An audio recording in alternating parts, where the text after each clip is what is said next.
जय हिंद दोस्तों, मैं सुधा राजेश पटेल एक्सर्विस में न्यूज चैनल 23 मई में आप सभी का हार्दिक स्वागत करता हूं। पहले खबर आपको हेडिंग बताऊंगा, इसके बाद विस्तार से। एट पे कमीशन FF 1.90 टू 1.95 देखे रिपोर्ट आई है।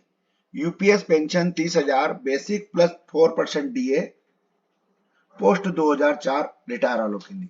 ESM एंड पेंशनर PPO में name and date of birth जरूरी। ओएम इन सैनिक के साथ भेदभाव ना, पेंशन ना सुरक्षा ना हक। ओएम मतलब अग्निवीर विंग। ECHS एडवाइजरी कोई पैसे नहीं ले सकता, रिपोर्ट करें। 1 जुलाई से DA/DR 4% नए आंकड़े जारी। अब खबर विस्तार से बताऊंगा आपको। सरकार महंगाई भत्ता समायोजन के लिए नया फार्मूला कर सकती है लागू। संकेत केंद्रीय कर्मचारियों के वेतन में अच्छी बढ़ोतरी की संभावना है।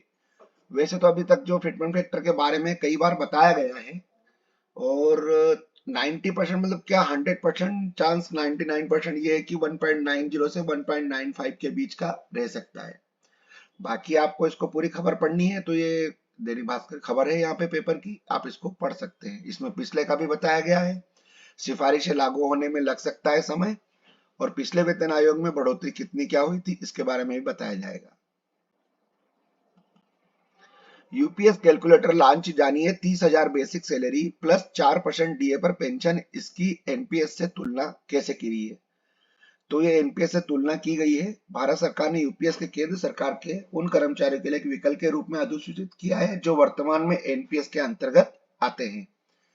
इसमें एक यूपीएस कैलकुलेटर एक टेबल टाइप का बताया गया है जिसमें कर्मचारी की आयु 35 ईयर्स, कार्य ग्रहण करने की तिथि 20 मई 2025, उनके पास 33 वर्ष की योग्य सेवा माफ कीजिएगा, सेवानिवृत्ति की आयु 60 वर्ष, आज मासिक मूल वेतन 30,000, मौजूदा एनपीएस टीयर 1 कोष का 12 लाख रुपए, वार्षिक मूल वेतन वृद्धि पर 3%, वार्षिक महंगाई भत्ता DA वृद्धि पर 4% और निवेशित पर अपेक्षित प्रतिफल 8%, 10% और 12% के हिसाब से बताया गया है।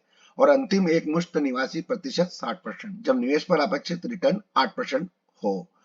तब यूपीएस के कैलकुलेटर से पता चलता है कि कर्मचारियों के रिटायरमेंट के बाद सुपर एन्युएशन पर 37,626 रुपए प्लस डीआर के मासिक भुगतान के लिए पात्र होगा। वह सुपर एन्युएशन पर 1,46,000 नहीं 14,64,800 के अंतिम निकासी भुगतान के लिए पात्र होंगे।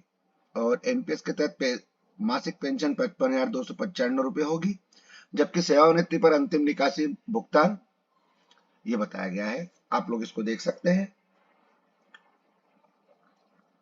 नेक्स्ट खबर, जो भी एक सर्विसमैन जो भूतपूर्व सैनिक भाई हैं हमारे, उनको बच्चे जैसे मान लो अनमेरिड है, विडो है, डाइवोर्स डॉटर एंड नेम है, उनको पीपीओ में आप नाम उनका दे सकते हैं और उनको चढ़ाना है।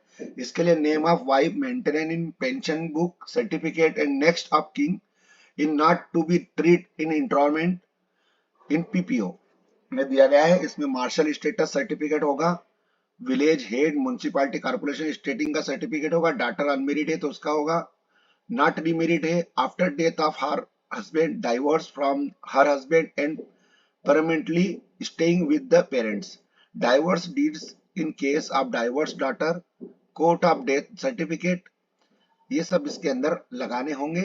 तब आप इसके अंदर अपना पीपीओ में इसमें नाम जो है ज्वाइन करा सकते हैं। और ये उसका फॉर्म दिया हुआ है, एफिडेविट दिया हुआ है, सॉरी एफिडेविट है, pensioner family pensioner for environment of unmarried window divorce daughter name in PPO on stop paper from first class magistrate के द्वारा ये भरा जाएगा और इसके अंदर साइन होगी। पूरा इसमें नाम पता क्या क्या भरना है, ये इसका एक फॉर्मेट है।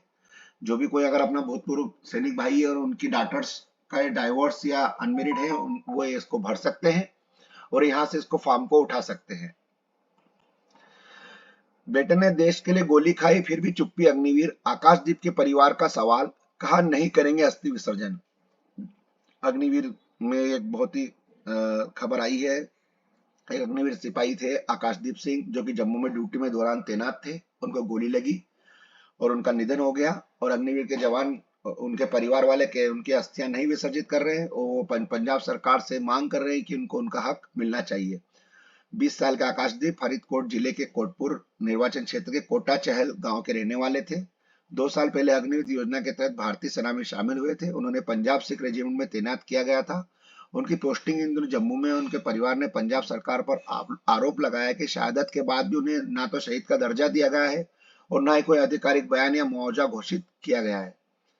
तो ऐसी जो सरकार से उपेक्षा है जो कर रही है, तो मैं चाहता हूं कि कम से कम सरकार इसके ऊपर ध्यान दे, पंजाब सरकार, और आकाशदीप सिंह जो है कि हमारे अग्निवीर थे उनको शहीद का दर्जा दे और उनको जो बाकी फैसिलिटियां दे।